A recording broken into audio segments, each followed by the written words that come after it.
What a place to come and spend an afternoon. Sun-kissed Melbourne, the glorious Albert Park, and 20 cars racing around this wonderful circuit. Welcome to the Australian Grand Prix. So here we are at Albert Park Circuit, 3.28 miles around, with the streets making for a bumpy surface with little undulation. There are 14 corners around the lake, with the best passing opportunities coming at turn 1 and... Let's run you through the driver grid order for today's exciting race. And alongside me for this afternoon's commentary, Naomi Schiff. Good afternoon, Gnomes. So here we are then at Albert Park. It's a street track. Well, it's not, it's a park track. People go for a nice Sunday afternoon stroll, but not this weekend. Well, what a wonderful location. And today the challenge for them is going to...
We can now use DRS. DRS now available.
Good job, that was the fastest lap of the race so far.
Okay, you've just started the final lap of the race. Final lap.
Absolutely awesome. Just amazing, mate. Well done.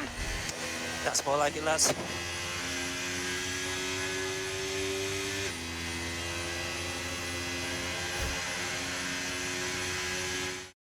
And extending his already record-breaking winning record, it's Lewis Hamilton to the line for victory. Wow, that race really kept us on our toes with the ever-changing weather conditions. It is so unpredictable when you're in the car, with visibility being limited to know exactly what's going on. So the driver really made some great calls in this situation.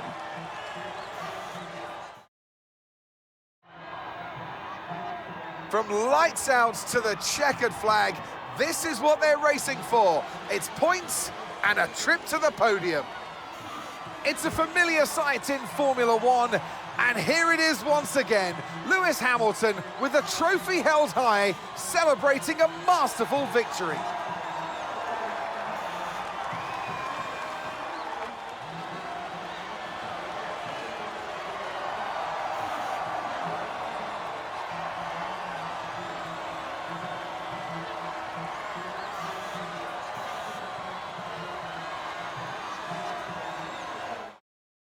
And with that, we wrap up another weekend of motorsport action, but with more races lined up.